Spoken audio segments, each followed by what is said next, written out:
Hi, I'm Dr. Laura Grace, and I'm back here to remind you that all of your nighttime dreams are a gift, all of them.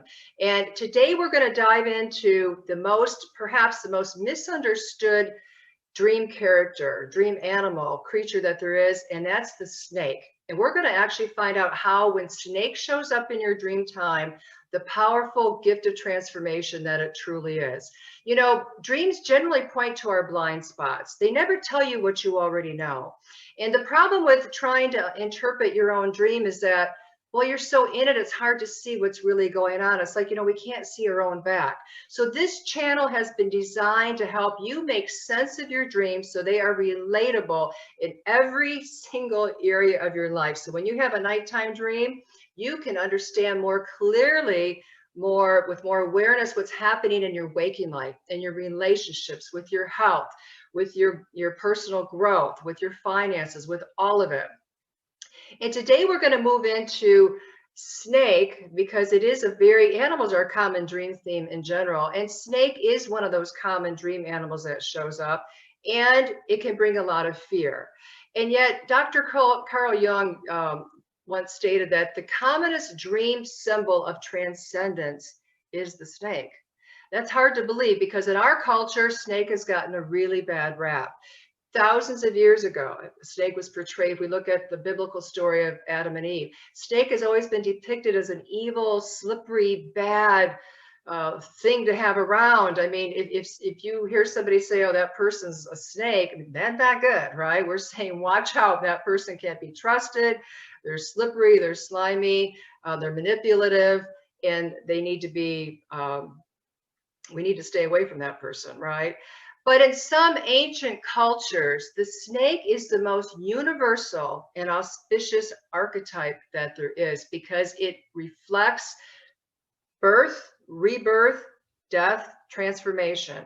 Not in that order, be birth, death, rebirth, and transformation. And it reflects all kinds of new beginnings. And, it's just a powerful, in terms of shamanic work, the snake is the ultimate shapeshifter. So it can go down below the earth into the mythological underworld and hang out, and it can be up above on the earth. It likes to bathe itself in sunlight, so it can navigate between both the upper and the underworld. And when snake shows up, it's reflecting our higher and lower baser instincts. It's reflecting both of those. So in our culture, when we have a dream about snake, often what it has is a sexual connotation. And that is important to look at. If you're having dreams about snake here and there, you want to look at, are you being flirtatious with somebody? Is there something happening where you're engaging in some sexual banter with somebody that could be leading you down the wrong path? Sometimes when snake shows up, it's reflecting a misalignment in psyche. So when we have snake dreams appear, now and then, they're not being repeated. There's not a pattern. They're showing up here and there. We want to look at our life and see if we are having connection with somebody that is sexual in orientation or flirtatious or banter that could be leading us down the wrong path. But when snake is showing up continuously, if you're having recurring dreams of snake, that's a whole nother ball game. And we want to look closely, really pay attention to those dreams, because those dreams could be showing significant transformation. When you think about snake, we're talking about a reptile, right? And we're talking about then its reflection of the reptilian brain. We have two brains, the new brain with the prefrontal cortex, and we have the old brain, the reptilian brain. And the reptilian brain is that fight, flight, or freeze reaction that comes, about when we're triggered. It's where trauma is stored, as it is in the body. So if you're having an ongoing series of snake dreams, please do not ignore those dreams. They're really important. They're maybe the greatest gift you can give to yourself, to work with these dreams, with somebody who understands snake dreams and is willing to help you work through transformation, particularly if you're going through a time of growth. If you're doing some inner work, it's likely that some old stuff from the past, trauma, is going to surface. That's when these snake dreams will really begin to show up. I'm going to give you an example. When I started attending my doctoral program, this was back in 2013. And keep in mind, I was terrified of snakes, and I really hadn't had that many snake dreams, just a few I remember back in my teenage years. But, you know, decades without any snake dreams. It's 2013. I'm about to enter this very demanding program in depth psychology and somatic studies. And the somatic studies piece had a lot to do around neuroscience and the body and trauma. And unbeknownst to me, I didn't really know for sure what I was getting into. These snake dreams began to emerge because in this program, we had to delve deeply into the unconscious. We had to delve into shadow. We had to delve into old childhood wounds. This was a very psychoactive program that I attended. And so these snake dreams began to emerge. And one night while I was in my dorm, it was after a long day of classwork, it's in the evening, and I'm winding down and I'm doing some work, and then I fall asleep. I have this really intense dream where snake shows up and it sinks its fangs into the top of my left hand, and it shot venom all through my body. And in dream time, I'm terrified and I'm waiting to die from this venom, right? We saw a clip of this if you saw the movie Cleopatra at the end when the snakes are let loose to kill, she wants to die, right? So she uses snakes and the venom to kill herself. So I'm waiting to die in dream time, but that doesn't happen. Actually, what happens is quite opposite. I actually end up with this really warm, fuzzy, very almost euphoric feeling floating through my body. I did not know at the time what was going on because at that point, that was 8 years ago, I hadn't really delved deeply into snake dreams. I mean, I've been doing dream work for a long, long time. But snakes, because I'm so afraid of them, or I was, I'm not now, I had avoided. But because of these series of dreams, I needed to really look at what was going on. In dream time, the venom actually represents the initiation into the transformation. Does this make sense? So if you're having dreams where you're getting bit by a snake, don't freak out. Don't panic, because it could be saying, if you're on the path of doing some inner work and some personal growth, it could be saying you're about to change on a pretty profound level. And this venom is the initiation into that transformation. All right, so see, this is why all of your nighttime dreams are a gift. Even the scariest dreams, perhaps the most upsetting dreams, repulsive dreams, frightening dreams, bring us the greatest gifts. And if there's anything or nothing that I leave on this dream channel but that your dreams are a gift, then I'm happy with that, all right? Because that's really, really true. So after the initial shock of the venom wore off, I began really paying attention to what was coming up for me during my coursework in this doctoral program. And I had all kinds of snakes show up. I mean, black snakes with long red tongues to constrictors to, I mean, the green diamondback rattlesnake to the tan-colored non-poisonous snakes. I didn't know anything really about snakes. So with each snake dream, I began researching what they represented. And what I began to understand was there was some old childhood trauma in me that was trying to emerge so it could be transformed. So how did I work with this dream? Well, first I remember that the body remembers everything. Your body is carrying all the experiences, all the stress, all the trauma, all the emotions that you have experienced throughout your life, right? The body bears the burden of that. And what I began to understand was that these dreams were showing me not just my fears, and not just old trauma, but my desire for a deeper, unconditional experience of real, genuine love within myself. That's what this dream was really helping me get to. But how did I work with these dreams? Well, working with snake dreams can be quite tricky because, again, we're usually frightened of them, so we pull back. We don't usually want to look at them. But dreams aren't going to go away. We're dreaming every single night. You're sleeping a third of your life, you know, at least hopefully 8 hours a night. You're going to be dreaming throughout the night, even if you don't remember them. So it's really important that we learn how to work with dreams. When we're working with snake dreams, what I found really helpful was to use the art of association.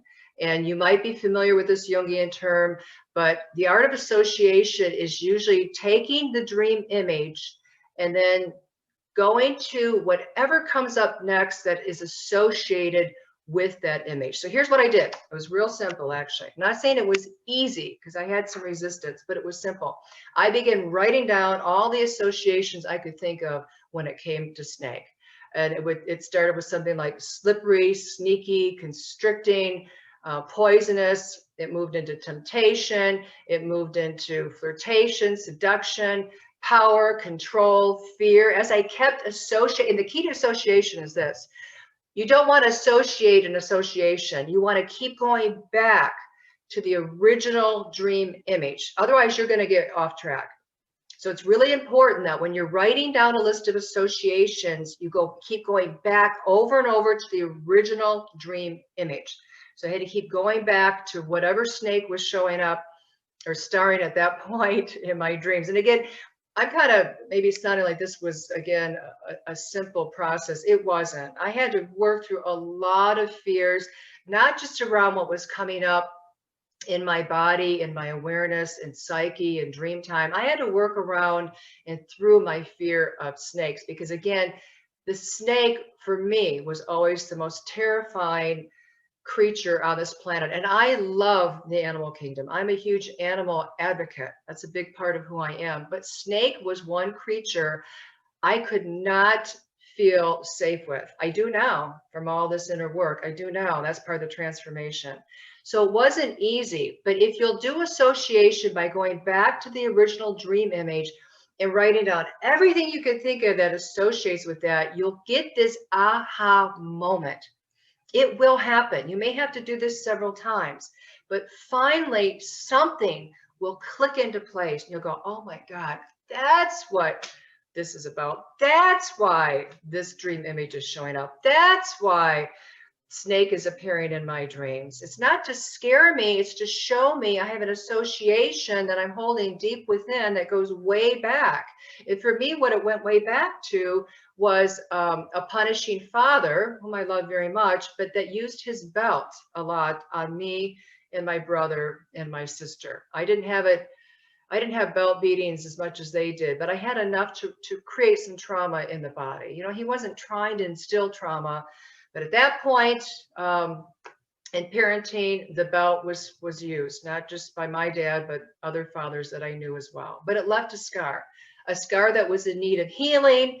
And I didn't even know how deep that scar went until these snake dreams appeared. So do you see why dreams, even the most scariest dreams, are such a gift? They're a huge gift. So my associations kept going deeper and deeper and deeper till I really got down to the crux of where that trauma was coming from. And then what needed to happen and what did happen through a lot of journaling, writing research papers about this, because in this program, it wasn't enough to research something just from an intellectual, academic standpoint. We had to write about what was actually going on in our own life. So this was very cathartic. And I'm talking about Pacifica Graduate Institute that's in Carpinteria, right there by Santa Barbara, California. So I went through all kinds of association. Then I brought one other practice into this that really helped me, and that was active imagination. And I could spend video after video just on association, on snakes and active imagination. But just quickly, active imagination means taking that dream image and bringing it to life. So living along the coast, the West Coast, there's a lot of Pacific kelp that it just flourishes along the coast. It grows very quickly in the summertime. It washes up onto the shoreline, and the kelp to me looked very snake-like. So I would work with that kelp. When I would be walking the beach and I would see the kelp coiled, or I would see it curvy, I would begin to do a walking meditation around snake, trying to go deeper to understanding what this waking dream, right, kelp showing up as snake in my waking life was trying to tell me. And then through journaling and some significant grief work, that old trauma transformed. It did. And here was the really interesting thing. When I would see snakes on my hikes, I love to be outdoors. That's my favorite thing, is to be out in nature. I began to realize that the fear around the snake was diminishing. Eventually it went away completely. The last time I saw a rattlesnake, I didn't have any fear. I mean, I went the other way. I didn't want to provoke it, or scare it, but I didn't have any more fear. So the inner world of what's going on with us inside of us because of the dream work is going to be reflected in our outer world. So as the trauma and the pain that was transformed from when I was a young child, it affected my outer world. My fear went down, not just around snakes, but around everything in life, around intimacy, and just in general around connection. My trust factor in people went up because the fear was going down. So again, do you see how powerful your nighttime dreams are? So you might think, well, what happened to those snake dreams? So here's the really interesting thing. 2 weeks before finishing my final doctoral course, my last graduate course in this program, and so this went on, this program lasted a series of years. So we're talking 4 years into this program, actually going into 5 years, the snake dream stopped. I didn't have any more. I only had one final snake dream right before that 2-week period. And I want to share it with you. I want to wrap up with this because this was a beautiful snake dream that really pinpoints the transformation. Here's my dream. I'm outdoors in a large open space, and several feet in front of me is a long green snake with black stripes. This snake has been living underneath some dense foliage, really thick ivy. It's very beautiful. And it's been living under there for a long time, but now it's out in the sunlight. It's bathing itself. I see it has black, narrow eyes, and then I notice 2 more round black eyes above the regular eyes, sitting on either side of its head. Looking more closely, I can see that they react to the light. And like sensors, they open as the light comes in. And then this snake gives a very loud rattle. This rattle reverberates around this open field that I'm standing in. Next, I see something move around the top of the snake's head, and a baby snake with legs, tiny legs, unhooks itself and crawls down the snake's face. And then the baby scoots away, and a very bizarre thing happens. The snake, the original snake, completely transforms itself by pulling its skin forward until it covers its eyes and face. And what's left now is a beautiful, large, green succulent that curves downward, snake-like. And I am fascinated and realize that I no longer need to fear snakes. Now, this is a very powerful dream. It was a beautiful dream, and the feelings around the dream were great awe when I saw this snake. But when I saw it go through its shape-shifting from a snake to this beautiful succulent, I was absolutely blown away by the transformation. And again, because I love being in nature so much, this dream had a very profound effect on me. But that is when I realized that the fear that I've had, because when I was researching the snakes, looking at the snake dreams, just researching the snakes, pulling them up on the internet would really upset me. I often had to look at the snake, shut down the computer, get away from it, and then go back in and reconnect and learn more about that snake. But by the time this dream landed and I unpacked it, that fear was completely gone. So I hope this has been helpful. If it has, please subscribe to the channel so you get automatic videos that are coming out on a regular basis. Hit the bell so you'll get notice of when they're out immediately. If you want to give it a thumbs up, I appreciate that. That appreciation for me, or that thumbs up is a validation. It keeps me inspired to keep wanting to do this and to bring this work to you so it can help you and other people. And feel free to leave comments below. I love hearing from people. So if you have had snake dreams, that have moved you or you have questions, please leave that in the comment box below. So until next time, just remember, your nighttime dreams are a gift. Thank you.